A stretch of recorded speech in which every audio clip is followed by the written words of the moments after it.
Yeah, I ain't no suit-wearing businessman like you. You know, I'm just a gangster, I suppose, and I want my corners. Welcome, welcome, welcome to the Five Corners Podcast. I am Jet Bonifay, and on the other line, he wants to make sure he's praying to the right Jesus. It's Ace Merluza. What's That's going on? right. Black Jesus himself, and I've got a slice of pizza ready for tonight. Oh, Via careful. 313, Hey, one of Austin's best. did Five I'm Guys deliver that? Because if they did, I'd be nervous. Oh my God. Five Guys did not deliver it, but a Korean gentleman that goes by Austin did. All right, so you're So I'm stoked. I'm ready. all right. We got Maersk on as well tonight. What's going on, brother? What's up, guys? What's up? What's up? I don't have any pizza with me, but Good. You and me. We're not going to be rolled up in a ball having to call Tim Grover to bail us out. We'll get right into it. Again, it's kind of surreal to think about. This has become sports for the entire planet, Mhm. right? With the current situation that we're in, I think we've kind of talked about it a couple of times. It's a weird, the last time I felt this way was Game of Thrones when that was still on, right? Where it's kind of the zeitgeist. Everybody's kind of talking about it. So it's strange to think about that this is going to be the conversation for the prevailing, I don't know, 6 weeks till whenever they make a decision about the NBA.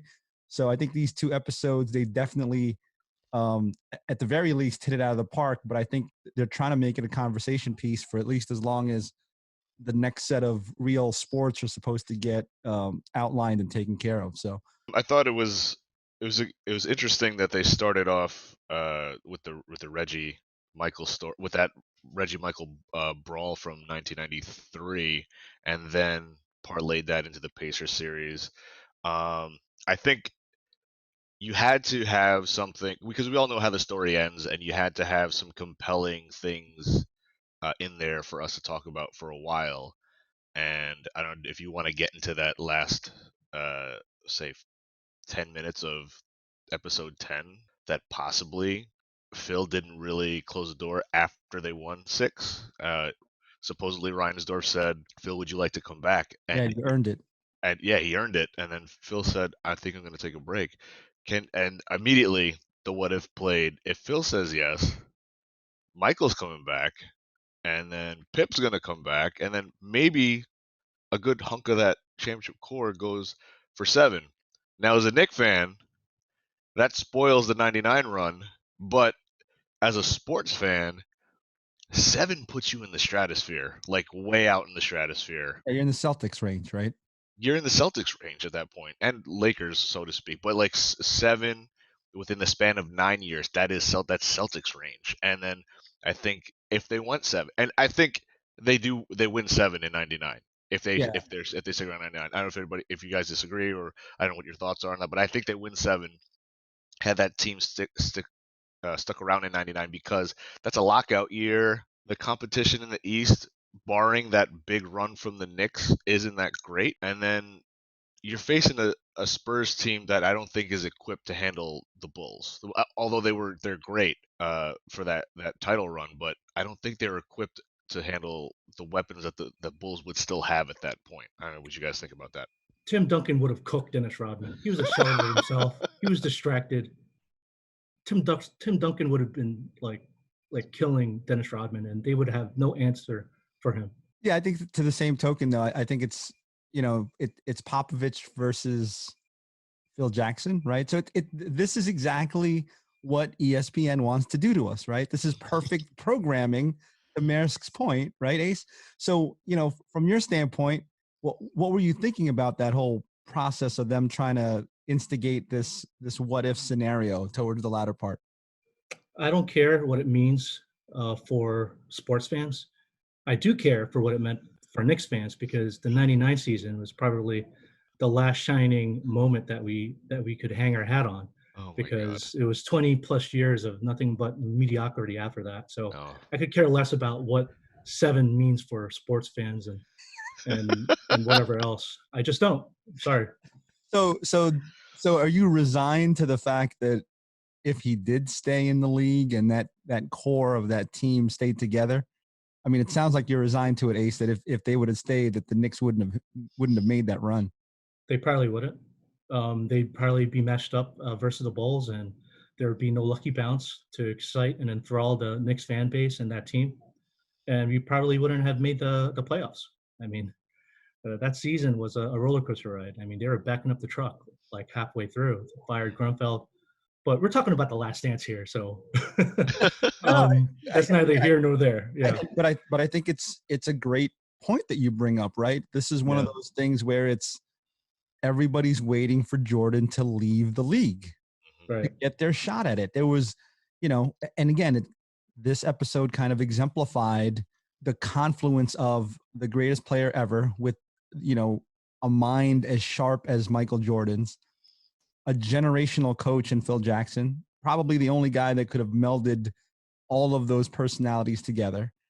And then arguably the best number two to ever play, along with the fact that Rodman, kept his act together long enough to be able to be a useful player for them, right? I mean, that just doesn't happen anymore. Like we talked about it a couple Right. of times, just the way salary structures are kind of made right now, free agency, player empowerment, all of that. And, to circle back around to the Reggie Miller thing, I mean, he said he was hungry. He felt that they had a way better team, but it was just that MJ mentality that took him over the edge. What do you think about that, Ace? You know what? I forgot how good that Pacers team was during that Oh, 3-year stretch from when '98 to when they went through the 2000. lineup, yeah, man, you're Yeah, right. You're absolutely right. I mean, save for 1999, we all know what happened then. But that was a shout out to the '99 Knicks. That was a What? solid. That was a solid team. And how about that Travis Best sighting? Yo, Whoa, I forgot all about him. you know who Oh they man. slept on, though? You know who they slept on? Rick Smits. He The barely dunking Dutchman, baby. got a mention. Yeah. You know what I mean? I mean, he was an integral part of that team, and he barely got a mention. So I think it's important for people to realize there were so many parts and pieces to that team. I mean, uh, Mark Jackson, Chris Mullen, again, arguably two of the best New York City players to ever Mhm. play, right, on that Shout team. out to St. John's. No St. doubt, John's, baby. right? So, and Reggie, you saw it in Reggie's face. He believed it, and he was just like, it was one man, and he stood in our way, and we weren't up to the task to that one guy. I mean, they had Larry Legend coaching the team. Hmm. I mean, Hmm. what else could you ask for there, right? Right, right. And I love how Reggie didn't fear Jordan as much as everyone else did. Yeah. And I had no idea that nickname Black Cat came from him.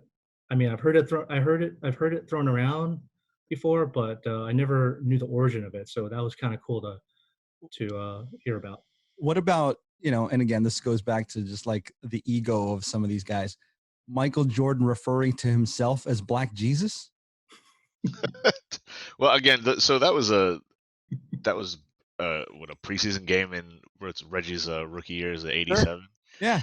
I think though that was a young Jordan trying to still, making himself uh the man in front of a rookie, Yeah. and just kind of like, that's like a watch yourself young blood type deal. But Yeah. yeah, Don't step to this, right? that's a hilarious. The only other person I've heard called Black Jesus was oh my god, Earl Monroe. Right. Yep. From a 70s Knicks reference. So that was funny to me. I mean, I've heard that story already before, but again, the way that they started off with that kind of set the table for episode 9, and you kind of knew where that was going, and it was good to see that play out. How about if I can switch gears real quick? So again, we know how '98 went, but the flashback to the background of Steve Kerr Oh yeah, that was great. was very Yeah. compelling to me. I think it's the most compelling part of episode 9, because the interviewer mentioned, did you and Michael Jordan ever talk about your fathers? And I was like, what is he talking about? And I never knew about that story with Steve Kerr's dad getting killed in Beirut as the president of the American University over there. That was mind blowing to me. And it's also mind blowing that something that he would have in common with Michael Jordan, so tragic like that, never got a mention to either one of them, or they never talked about it. Yeah, I think Michael Jordan is a stone golem in practice, or Right. And I was going to mention it towards our conversation here, but he had a strange group of friends that he called his inner circle, right? If you think about it, it was the driver that picked him up, George, right? Mhm. His bodyguards, Tim Grover, and his agent. So he doesn't have contemporaries. It's not like today's NBA where it's just like, hey, KD and LeBron are friends, right? A contemporary. He didn't have contemporaries because he saw all of those guys as enemies. He couldn't be friends with these guys. He couldn't be friends with the people I mean, they said it multiple times. He's a bully in practice. How can you be friends with that guy? Poor Scotty Burrell, to this day, probably is like he has PTSD from it, right, Ace? Oh yeah, I mean for sure. And I just want to go back to that whole Pacers series again now, and obviously go back to our earlier discussions from the beginning. And now, Chet, tonight I thought about how you compared Michael Jordan's arc to Superman origin story, right? Sure, sure. Okay, so in the DC Comics mythos, right, Gotham City and Metropolis, they're in adjacent states, right? Correct. So is Indiana and Illinois, correct? That's right. That's right. Okay, so when they talked about how like tough the Pacers were for the Bulls and how Yeah. Michael Jordan acknowledged they were the toughest, and you heard commentary about Michael appearing to be bleeding, I kind of wanted Reggie in my mind to say something to the effect of, "Tell me, do you bleed? You will." So I just wanted to tie in that whole Superman reference, you know, Oh, I love and you. and when and It's too bad their moms aren't named the same Martha name. right. Right, and to your point about his inner circle and how Gus, the bodyguard, was his surrogate father after James died, I immediately thought about, oh, okay, Gus is Is MJ's answer to Jonathan Kent. Right. So Yeah. there you go. Yeah, I There you mean, go. hey, you Wow. know, and it's perfect though. It's such an apt analogy when you think about it, because you're right. It's Reggie Miller is the Batman to Michael Jordan's Superman. I mean, they zoomed in on the laceration on his eye to prove that he bled. mhm, Like right, this is not a Terminator, right? This is a human right, being. And again, going back to the point we're making about Steve Kerr's tragic death of his dad, along with Michael's dad's tragic death. I'm sure as teammates, if all three of us were on a team, that would have been brought up at some point, right? mhm, Right. But because he's so standoffish, and this is the same problem going back to the comic book that Superman has, right? It's difficult for people to be friends with him because he's such a demigod, right? You can't talk, he's not a normal human being, and they saw him as that. So I think it's a great analogy, and it's a great way to kind of tie it in. And it just goes to show that anybody with that amount of power, you just don't lead a normal life, right? right. And how apropos was it for that shot of Michael Jordan wearing the Superman outfit towards the end Yeah. So, Yeah. of The Yeah. Last Dance? I saw So that. Yep. yeah, when I saw that, I was like, this is going to be an exciting discussion tonight. what I like though is these little time capsules, right? And this is what it is. It's obviously it's the era where we grew up, so we remember it as memories. But when you look at the scores of these games, 85 points to 79, the Jazz had 54 points at in a finals game. Yeah. That is unheard. When they were talking about if the Bulls were going to score another 2 points off of that tip, that would have been an insurmountable lead at 5 points. Think about what that means now, guys.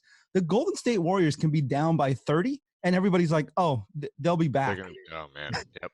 Right? Yeah. I mean, it's indicative of that era's style of basketball, and it just goes to show you how tough. And again, Stans will tell you, "Oh, this era's game is so much better." Sure, I think it's definitely evolved, but to try to score on guys like, I mean, when you watch the footage of Malone and Rodman just beating the hell out of each other, how can anybody in the league now deal with this type of defense?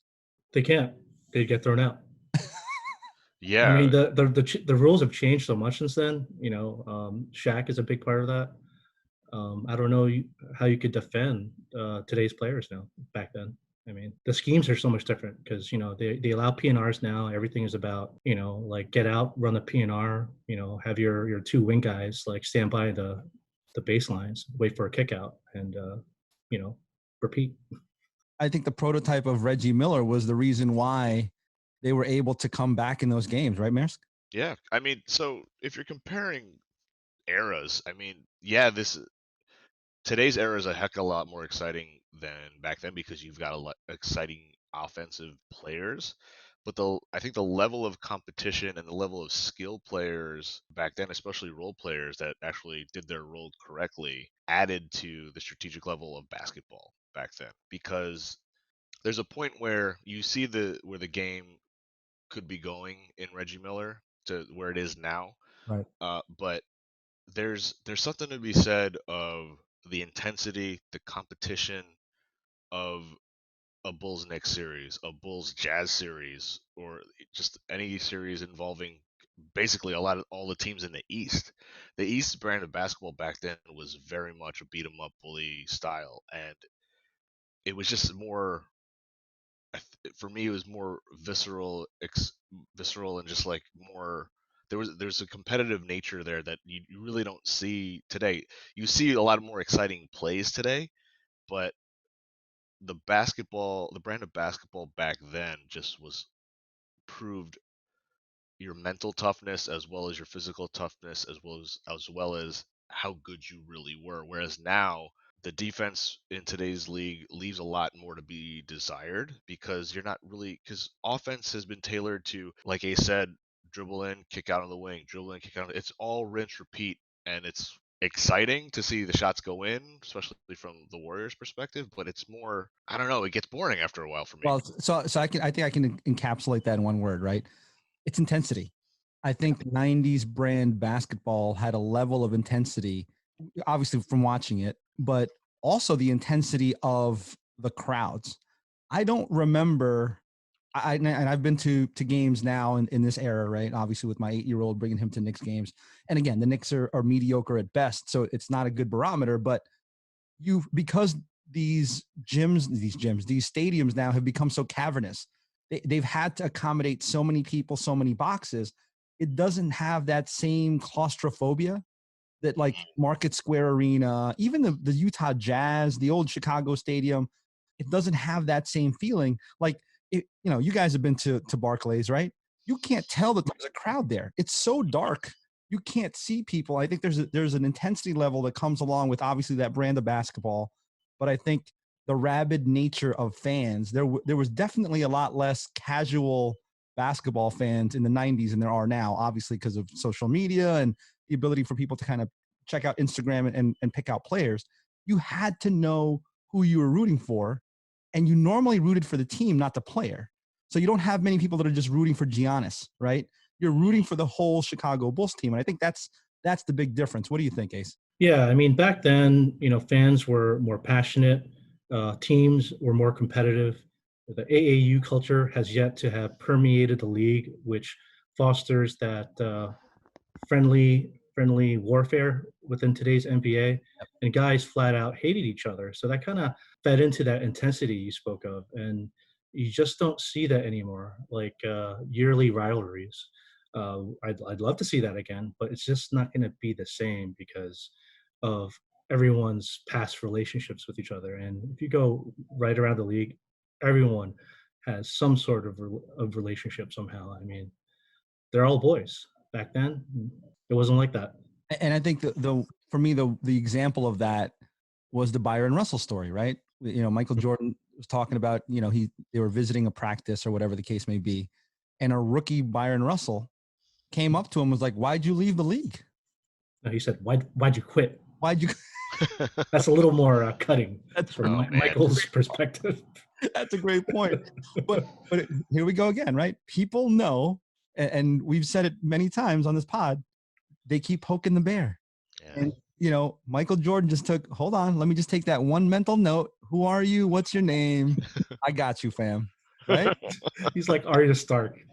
Yeah, so you've got a list. Oh my God, that's a great analogy. Arya Stark is Low Michael key Jordan. sociopath for real, man. I mean, you have to acknowledge with the Last Dance. I mean, no Last Dance episode is complete without somebody unknowingly motivating Michael Jordan to destroy you. Am I right? I mean, come on. That's the theme of the entire 10-arc episode. It's like, It is. who's pissing off Mike now? And again, and I think the key word there that Ace mentioned is unbeknownst to that person. Now, in this case, maybe it's Byron Russell trying to make a name for himself. He's a rookie, just like kind of Karl Malone was kind of brushing off. But to Michael Jordan, that's another slight at Michael Jordan. And again, indignation. Indignation. And he was playing baseball at this point. It wasn't like he was in the league. Right. So to me, that's the type of, and you said it's almost sociopathic mentality for this guy. It's just like, yeah, this rookie came up to me and started talking shit to me, and now I'm gonna have to. And let me tell you something. He knew when he had that ball in that quarter with 5 seconds left exactly who was in front of him. Right? You guys, right? There was no doubt in my mind that when he had that ball with 5 seconds left and he saw Byron Russell in front of him, he knew he remembered that kid from someplace. So let's go to that series and what we've known for decades as the flu game, right? Mm-hmm. Apparently has now been debunked as the bad pizza game or bad pizza gate, whatever you want to call it. The food poisoning game, yeah. As Ace takes a bite of his pizza. You better hope you got Tim Grover on your speed dial there, bro. Yep. What do you guys think? Do you think that was a setup? Do you think somebody laced the pizza? I mean, this is the state of Mormons. Do you think that this is happening? People realize it's Michael Jordan's pizza and started putting stuff into it? First of all, I'm not going to ever get a pizza in Utah. That's true. And coming from New York and New Jersey, yeah, no doubt. I will never get a pizza. Maybe Chicago, but I'll never get another pizza anywhere outside of where we live. That's number one. Number two, if Tim Grover saw those 5 dudes, I know they're probably there just to kind of get you a glimpse of Michael. As soon as he pays for that pizza, you got to tell Michael you're not eating this. So hold on. So how does the pizzeria know it's from Michael Jordan? Like, did Tim Grover call up and go, "Hey, this is Michael Jordan's pizza"? How the hell would they know whose pizza it is? There's a bidding process. Special client X. There's only like one restaurant that feeds Michael Jordan, and they're like, "Oh, he dialed up at 2 a.m. It's got to be Mike." That's the unanswered question. Like, how did they know it was Michael Jordan's? And then what could you have done to pizza? I think it's kind of a plot hole, but I will tell you, from working at a hotel that had an influx of sports players in the past, because and Ace worked there for a day at the Renaissance Hotel in the Meadowlands. We used to get all the NBA teams that were going to play at the Continental Airlines Arena up in the early 2000s, and who's in the hotel. So if they had ordered food, and I worked room service. I have stories about this too, but we won't get into that now. But if a team checked into the hotel, you made it a point to know what floor they were on, what rooms they were in, and if they had ordered any food from outside of the hotel, someone's going to tip them off. And I think that's where I can fill in that. I think I can mentally fill in that plot hole. Because again, like you said, how do they know that's Michael Jordan's room? I pretty much can guarantee that when they came in to deliver the pizza, they said, "Which one's Mike's?" And then when they found out it was Mike's, like, "Okay, come on, let's go," because we would have done the same thing. Would they put Visine in it or something? Like, that's the other part. I'm like, what could I possibly? You know what I mean? I don't know. But so going back, I wanted to talk a little bit more about Steve Kerr, because I think he's a compelling character. Obviously, he's a great coach, and I think a lot of, in his childhood, obviously what happened definitely shaped him, but definitely being with Michael Jordan shaped him too. I think that driving force to understand his role, I think you mentioned it earlier in our conversation, Marisk, about a lot of the guys in the 90s understood who they were and never went beyond their lane. And he was like, all right, John Paxson is the guy that I got to replace. and I got to play just like him so Mike can trust me. Yeah, you know, I remember watching Steve Kerr for the first time when he was on the Cavs, and I always looked at him like, why is he even there when they have Mark Price? Right. Yeah, you know, and Mark Price is infinitely better. He could do more than just shoot the three ball. But then when he got to the Bulls, I kind of like, oh, okay, I guess he's the heir apparent to John Paxson, and I like how they kind of play that angle and spoke about how Steve Kerr pretty much emulated his game. The parallel was awesome because I think throughout the series you're getting to know Michael's cast of characters on the Bulls, and having John Paxson be the guy in Game 5 of '91 that was hitting all the shots and then hitting the game winner in '93, and then if you spin it on the other parallel, Kerr's the one that hits the shot in '97, and in the Pacers series, he's lighting it up in Game 7 to put them into the final. So I think there's an unconnected parallel there that I think a lot of people would have missed, that his shooters really kept him afloat for the kick out. And then while we're on the subject of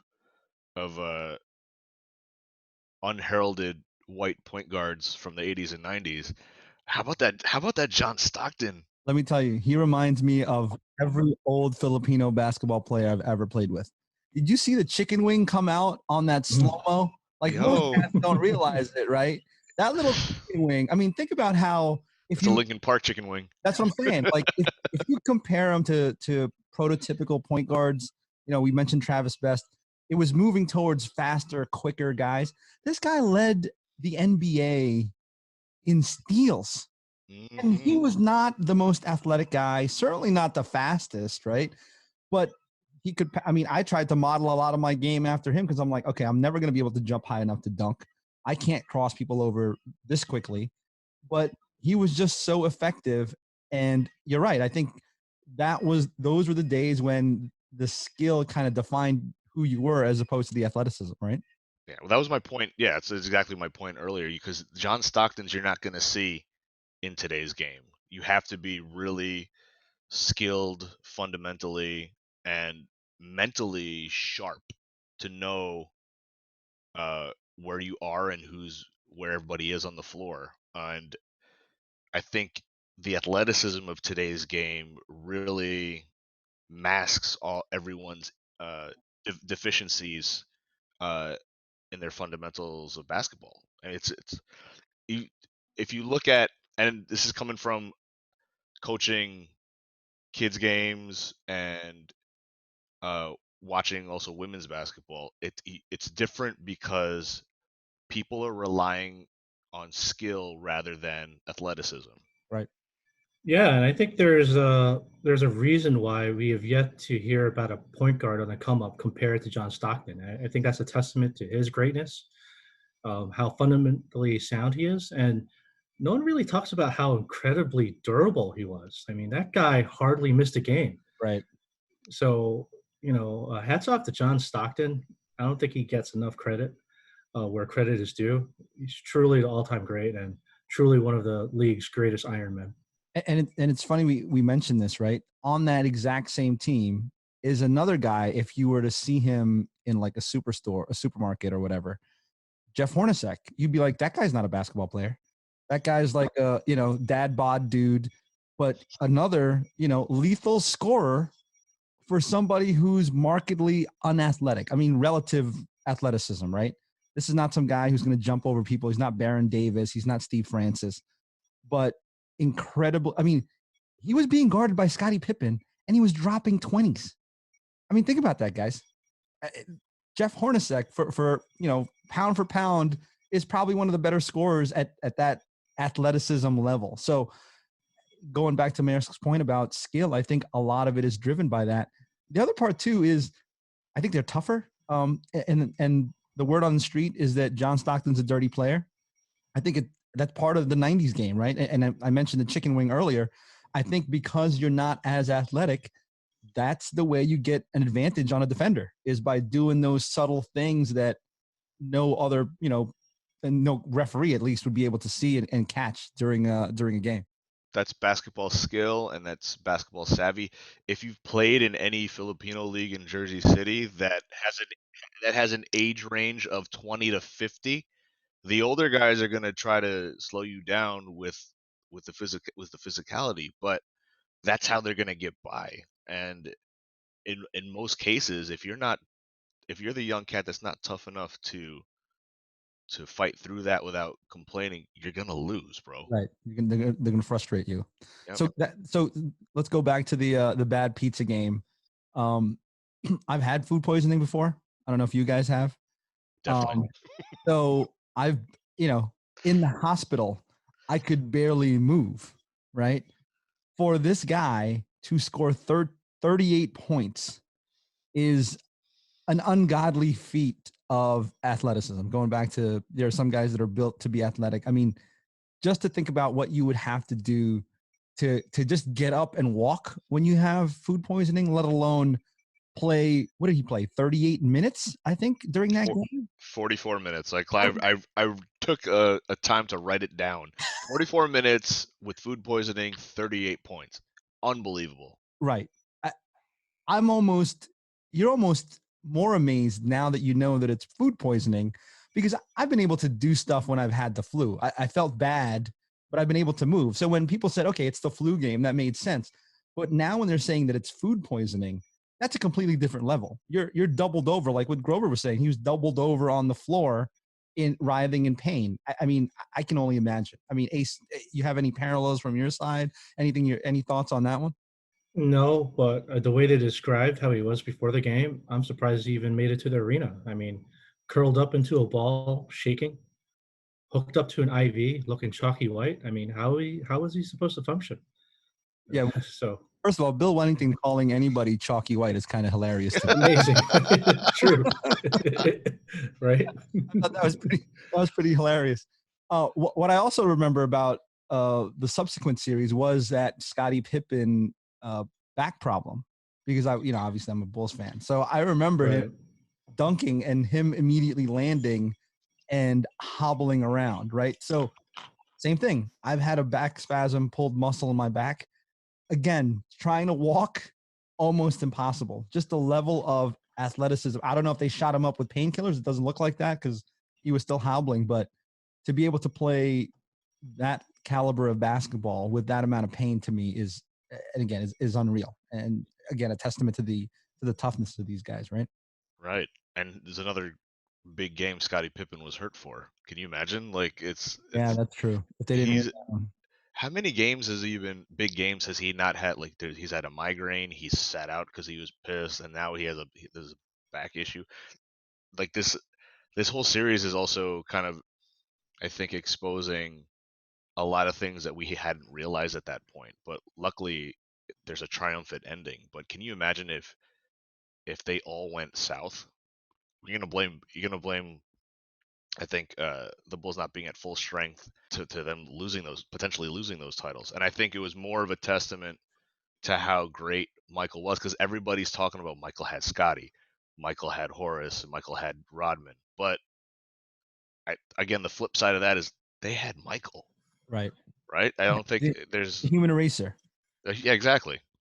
So Ace, you made a really good comment about Scottie Pippen and his lack of leadership. So, and I'm not downplaying the pain. What do you think about what happened there? And he was kind of in and out during that stage of the game. I think he had a very good reason to not perform up to par. I mean, having experienced immense back pain, um, not too long ago, actually. I mean, I think he had come of age at that point. I think he had matured already. So playing through that, it's purely all about the injury and not for the lack of maturity.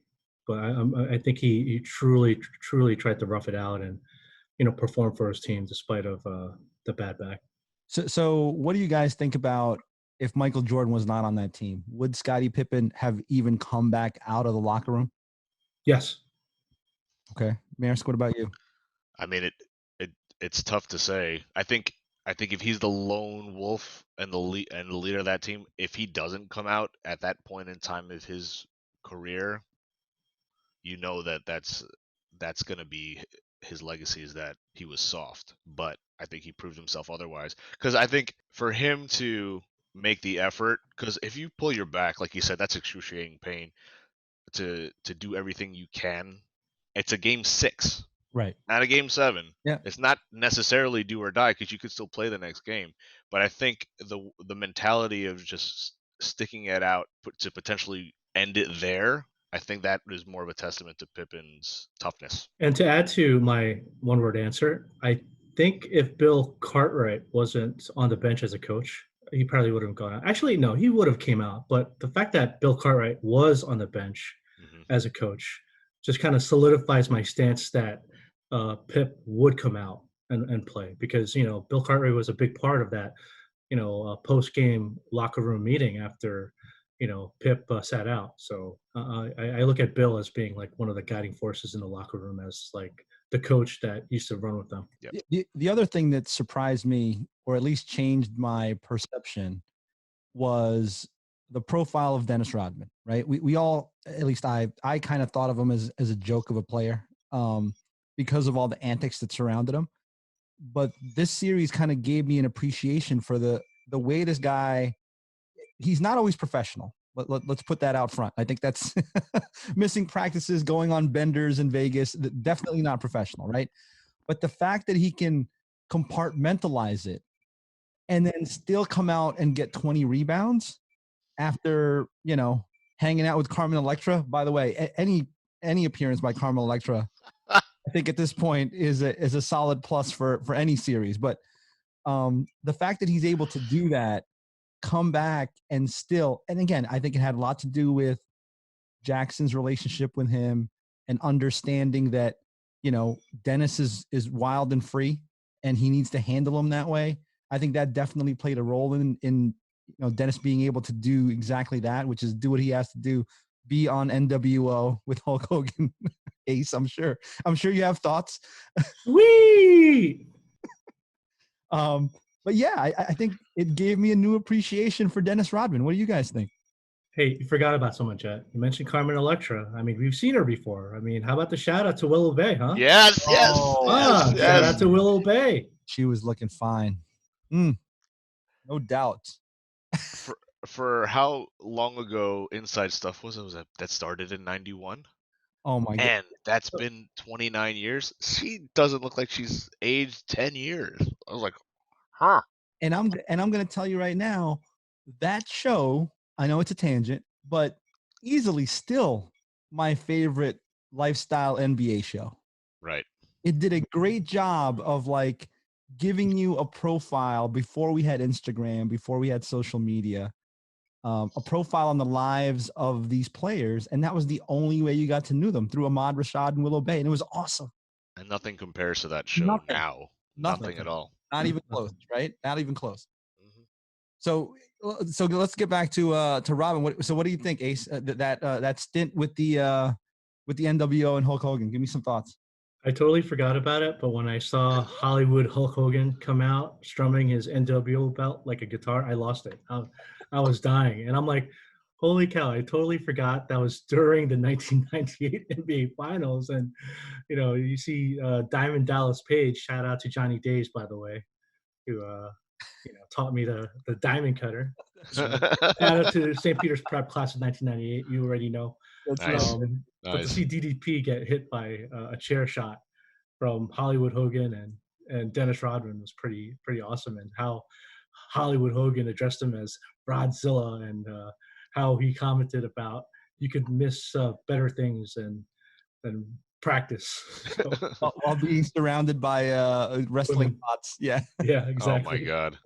So I didn't know about that. Like, I knew about the Rodman wrestling thing, and I knew more about the Rodman and Hogan versus Carl Malone and DDP. That I knew about. I didn't know about this side trip after Game 3, but to watch again, it's like typical Rodman. But it's again amazing handling by Phil and the team, because any other team, any other coach would not have tolerated it, and kind of like would just would have outcasted him by now. Right.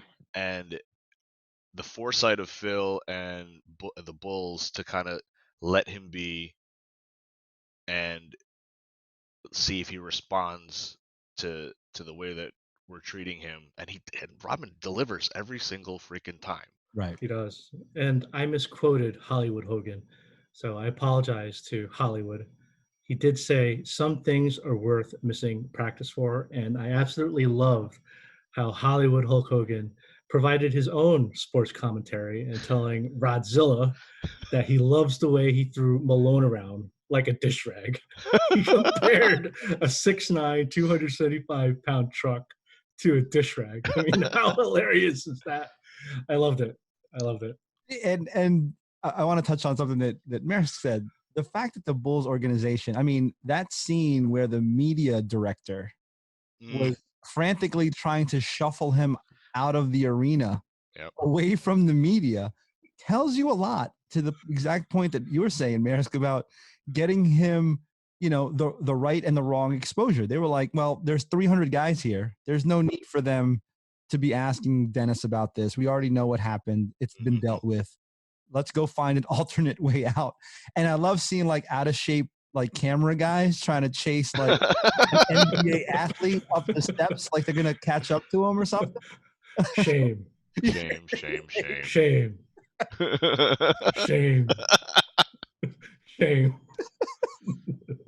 So yeah, I think, again, you know, going back to my point about it's this this confluence of all of the perfect things at the perfect time, I think capped off what this whole series was about. Obviously, again, superhero origin story, Michael Jordan's the Terminator, but I think it had a lot to do with, you know, Phil knowing what he had and being able to shepherd it to the right place at the right time. And I think, you know, and the fact that little the ending portion where he had the coffee can and he had his guys talk about like what this season meant to them, and they had to write it down and put that on there. I think, you know, it certainly left an indelible mark on Steve Kerr, and it seems like Michael Jordan still remembers it to this day. So I think he was really I think the moral of the story is you couldn't do any of this without Phil Jackson in that spot, right? Yeah, absolutely. I mean, while unconventional for the times, I mean, there's no denying that his methods worked, and the proof is in the pudding. I mean, he guided two different teams to repeats, one of which repeated 2 times. So there's definitely something to his sauce. Phil was the ultimate, I think, people person coach, because he understood who he had. He understood how to handle them.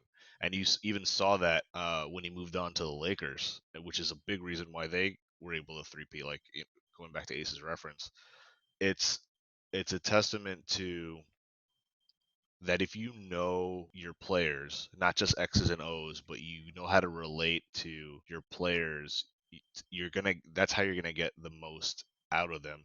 In addition to being a great basketball mind, if you are able to, especially in today's game, because when's the last time a team three-peated other than the Lakers? It hasn't been done. Like, Yeah. and I think I brought this up in past podcasts. Yeah, the Spurs were able to put together a dynasty, just scatter with championships kind of scattered in the early aughts, but there hasn't been a dominant force or team in the NBA, I think, since that hasn't been coached by Phil Jackson. Right. Right? Yeah, he's got a stamp on all of it, right? It's amazing that he's got what, I think 11 rings, right? 12 if you count the champion. I forget how many, but just to have that many, right, and in the way that you accomplished it, it's really just, it doesn't happen anymore. And I think it's a testament to how much of a people person he was, as well as being this basketball savant. And I think the other part of that too is he also coached 2 of the most steel-willed players ever to play the game, between Michael and Kobe, right? They share that DNA, those 2 guys, where their relentless pursuit of perfection, I think, is what drove them to those wins, but also drove a schism through their team, right? You know, the whole thing with Shaq started because he was poking at Shaq about, you're not trying hard in practice, right? Shaq was, kind of approaching it as I'm a professional. I know how to get prepared.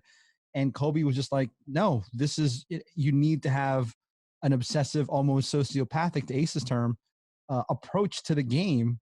And I think that drove that team apart, just like, Michael was kind of driving the stake between his team until kind of Phil patched it up. I think the insight that I learned too, on top of Phil in this case, was the insight on Michael Jordan's brain, right? When they said that he does not project his past into his future, I think that's such a powerful statement. All of us think about us missing this jump shot. At least I do, right? You're always worried about missing this jump shot. And for the fact that he said, why would I think about missing a shot that I haven't taken? It's such a powerful, simple statement that 99% of the people who play basketball don't think about. You're worried about missing the jump shot. Michael Jordan was the opposite. He's not worrying about missing the jump shot.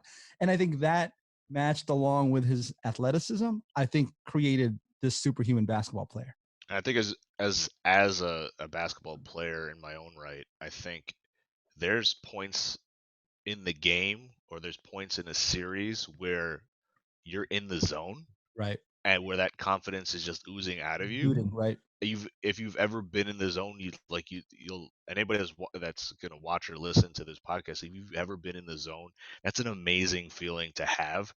But it's a testament to Jordan was always in the zone, and I think that's where he lived there. That's where that confidence comes from, and it, like you said, 99% of us, if you're not in the zone, are worried about missing that shot. That's just the mental capacity of Michael Jordan to stay in that mental zone compared with his athleticism and his drive is why he's the GOAT. I mean, he's never afraid to take the last shot, right? And it's very rare. And I have to go back to that Pacer series.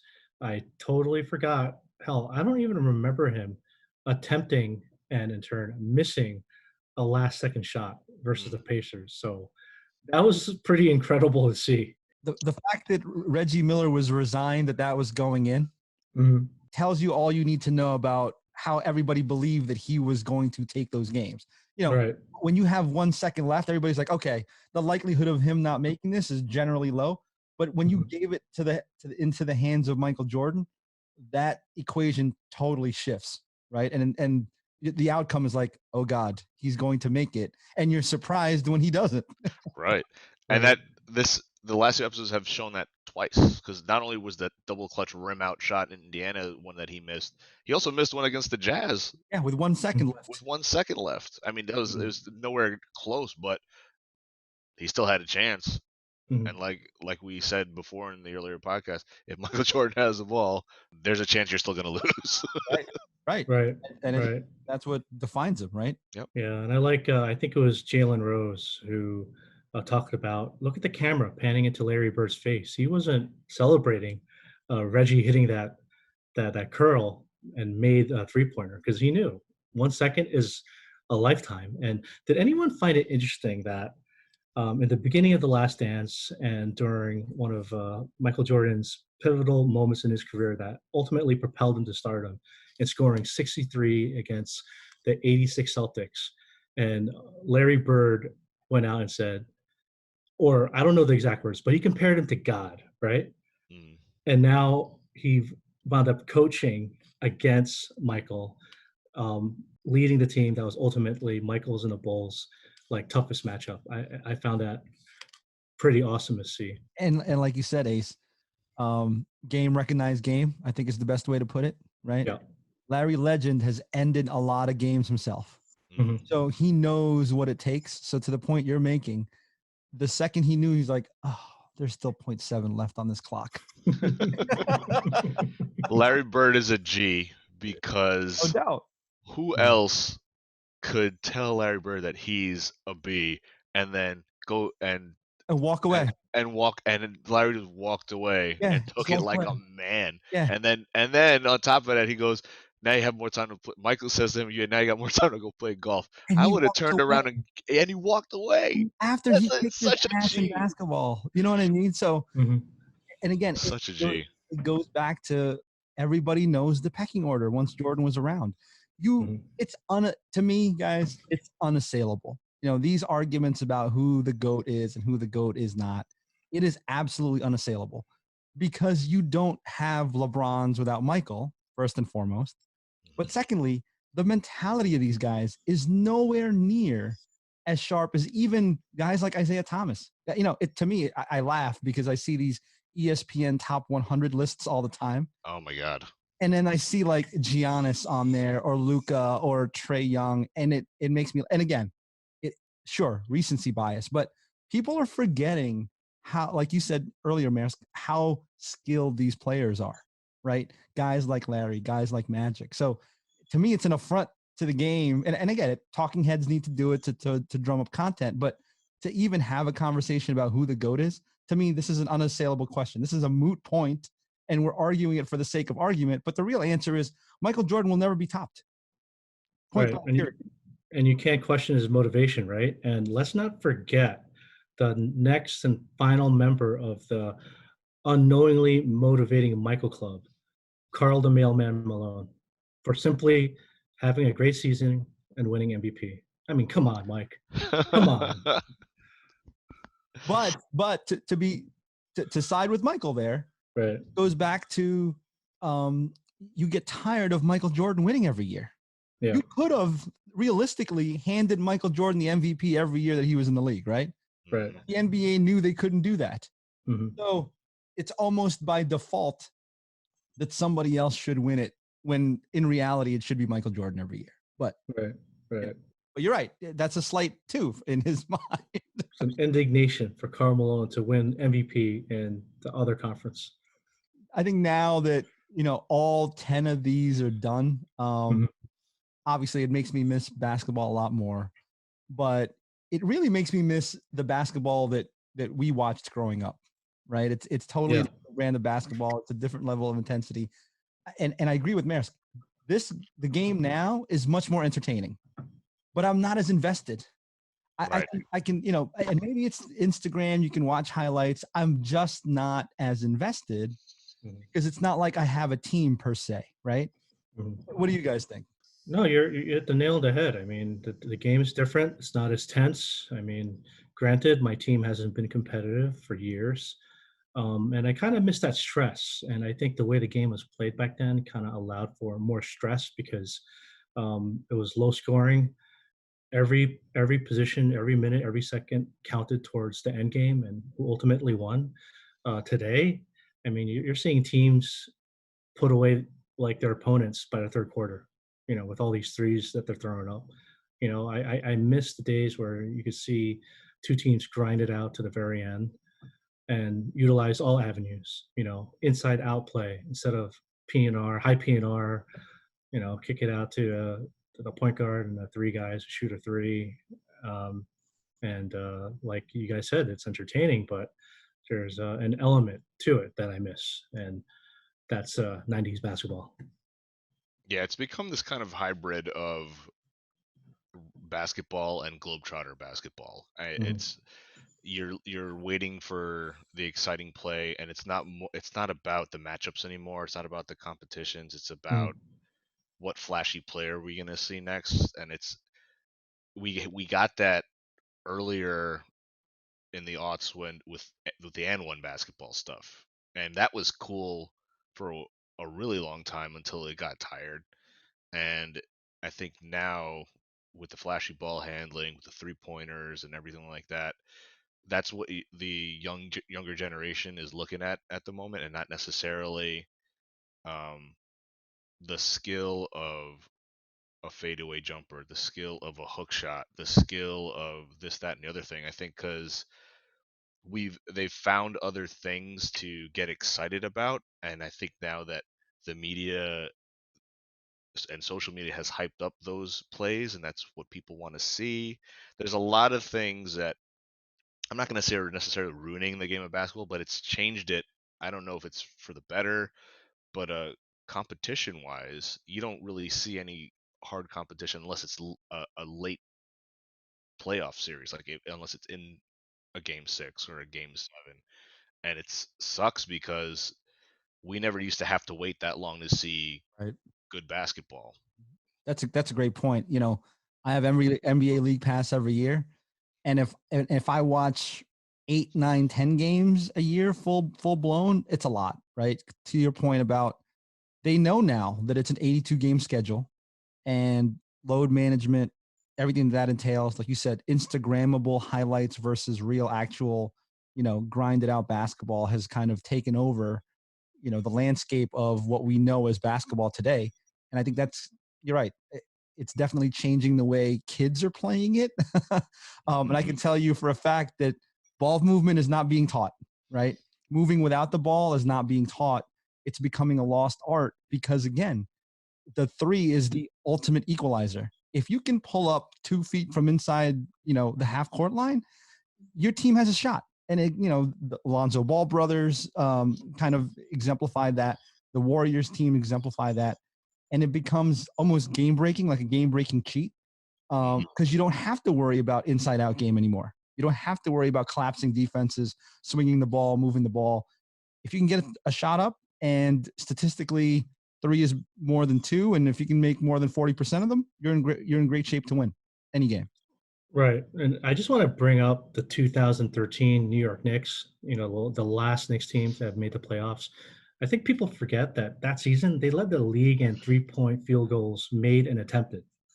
They had Melo, they had Novak, and everyone on that team was shooting threes at a Novak. remarkable clip. And Mike Woodson was running a PNR offense, and that was the genesis of the 3 to the dome. Like everybody was doing it at the time, and we were competitive. We made it to the playoffs, but I don't recall any one game where I gritted my teeth and was nervous about.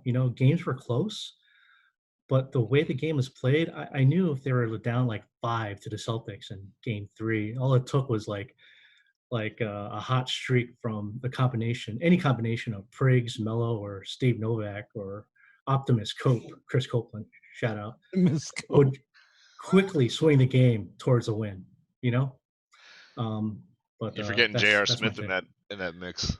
And J.R. Smith of Yep. the strumming the guitar and everything else. But yeah, So good times. I think that right there is your headline, right? It's games are not quite as memorable. And again, maybe it's because we're not looking through rose-colored glasses of being, 17, 16 years old anymore.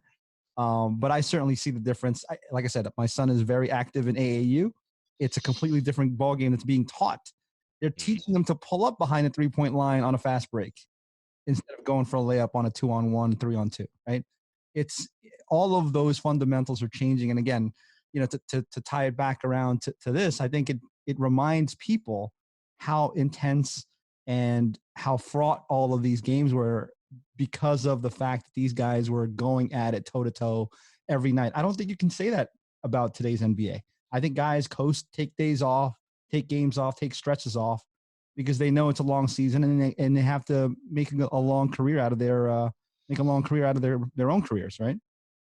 I think this is also the perfect time to revamp the league schedule and the league format. And if just to get off on to play off of that, why basketball isn't as competitive, I think I'm waiting for the day that they announce that they're going to do 1 through 16 and it's not by conference. And I'm waiting for the day that it's not an 80. First of all, I think brand wise is why the NBA's brand needs 82 games to stay. They needed 82 games to stay relevant in the past. I don't think they need to do that anymore. Why are we still playing 82 games?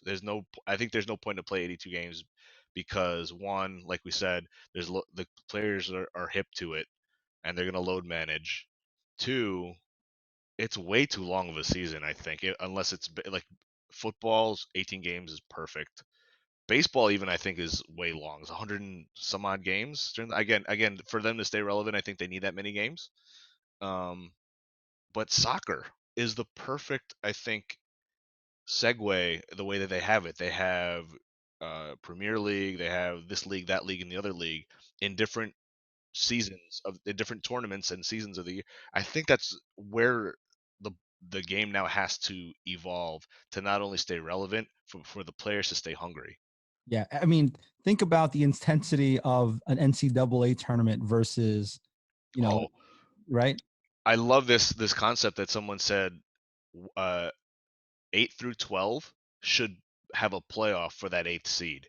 That's an amazing concept because it'll still give hope to the the top, at least the last quarter, the bottom quarter of the teams that would potentially make the playoffs, and it would prevent tanking. It solves so many problems to have a play in for that 8th seed and then go 1 through 16. It solves so many it solves a lot of competition problems, and it solves, tanking, and it's good for the league if they focus on this time now, not only to finish maybe finish up this season, but take that time now to evolve how the league's going to be in the future. So I think wrapping it to wrap up our this specific arc, um, I think the last 10 episodes just kind of showed you the evolution of a guy, getting to the top of the game and then all of the subsequent things that had to go right around him in order for that to happen. But I think it's also showing a lot of young kids what it takes to be a winner, right? I think that's not a lesson that's easily learned nowadays. To the point you're making about tanking and load management, these are not winning moves. These are not winning principles and characteristics. That's something new that we've brought in to justify why these guys shouldn't play. And I think Michael Jordan was the antithesis of that, right? He's the type of guy who was like, I don't care. I have to make up reasons why I need to kill you. I mean, to think about that as kind of the crux of this whole series goes against everything we're talking about with these guys doing load management and being pals with everybody, which I'm not saying is a bad thing, but it certainly doesn't breed the level of competition that you would see out of a guy like Michael Jordan. So final thoughts, Maris, from your side.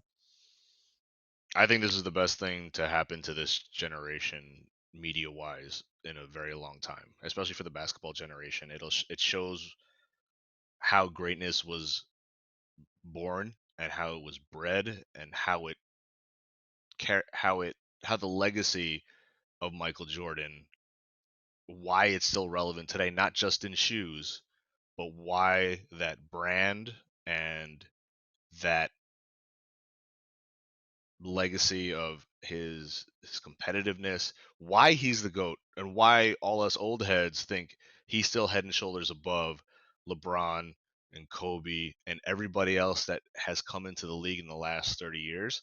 This is why, even as Knick fans, we regard him as the top of the totem pole compared to everybody else here, because this documentary showed the walls he had to break and everything that he had to go through for his legacy to be where it is. And I think that there's going to be a lot more respect from this generation, hopefully, um, to how that legacy was formed. Ace, final thoughts from you. 2 points. If I first want to shout out fellow Phil Am, ESPN's own Pablo Torre. He had an unpopular opinion in my eyes. Uh-oh. I mean, we all talk about how competitive Jordan was, how he treated his teammates, and how some may perceive it as being necessary to get the best out of your teammates. You could be hyper competitive, you could be all that, but you don't have to be a jerk in the process. I mean, other all-time greats have moved on and have won capably and consistently. Tim Duncan comes to mind. Everyone talks about how great a teammate he was, and I can tell you, he probably didn't tear into his teammates the way Michael did. Mm. My second point, um, the story about Steve Kerr really warmed my heart. I did recall reading about his dad, but today reminded me of such. And I think he's proof that good guys do not finish last. I mean, he didn't get any chicks. He didn't get any college, he didn't get any college scholarships. But in the end, look how many rings he got, right? As a player and as a coach. So all those hoopers out there that aren't scoring with the ladies and not getting scholarships, just look at Steve Kerr. I like that one. It's one for the little guy. That's right. All right, so it's going to be a barren landscape, I think, from a sports perspective now that this documentary is over. I'm not sure what the thoughts are on restarting the NBA. I know there's been a lot of grumblings about, possibly going to one venue, Vegas, Disney World, whatever the case may be, but certainly nothing solidified. And again, based on what's still happening now, infection rates are still not going down. So I doubt that there's going to be any word anytime soon. So with that, I think this has been the perfect salve for us guys that have been starving for sports, especially basketball, especially during this time when we're ramping up towards June, which is typically NBA finals, intense NBA playoff rounds and whatnot. So I'm not sure what we're going to do after this from a sports perspective. Certainly nothing as encapsulating or encaptivating as this is going to show up. So I'm certainly thankful for it, but I think we'll find ways, us three, to do something for everybody else in the audience. Maybe we'll do some rewatches of playoff games. That's always fun to do. But yeah, I think this was definitely a much needed salve given what the country and what the world is going through. So Exactly. Yeah. Well, for Knicks fans, this time of year brings up heated discussions about the NBA draft lottery, NBA draft prospects. So Oh man, I disagree, Jet. It's an exciting time, at least for Knicks fans. we would have been talking about Cole Anthony right now. oh That's no, right. yeah, That's that's right. Back home. Back home. All right.